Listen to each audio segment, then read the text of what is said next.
அபிஷேகம் பெற்ற போது உட்கார்ந்த உடனே ஒரு பாட்டு பாடி முடிக்கிறதுக்குள்ள ஆவியானவர் நம்மகிட்ட இடைப்பட்டாரு.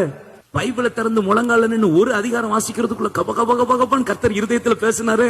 ஒரு மீட்டிங்ல போய் உட்கார்ந்தால அனௌன்ஸ்மெண்ட்லயே ஆவியானவர் என்கிட்ட பேசினாரு. இப்ப என்னாச்சு? இப்போ மனுஷனே டிபெண்ட் பண்ணியாச்சு. அவர்கிட்ட போங்க, நல்ல மண்டையும் கொண்டையும் கொடுங்க, நல்லா ஆட்டுவாரு. 2 அந்நிய பாஷை பேசி கர்த்தர் உன்னோடு இருக்கிறார். உடா ரகதனா ரபலகந்திரிபி யாக்கரவோ உக்கந்தரப உடதனா. தங்கச்சி, கர்த்தர் உன்னோடு பேசுறார்.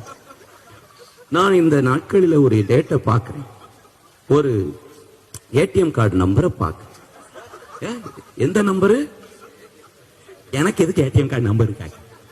உன் ஏடிஎம் கார்டு முன்னாடி எனக்கு தெரிஞ்ச என்ன பிரோஜனம்? பேங்க்ல அது ஏறுது இது ஏறுது, உன்னாக்கு புடலாம் காண்டு. எனக்கு ஆத்திரங்கள் வருகிறது. உங்களுக்கு விளையாட்டு வேண்டாம்.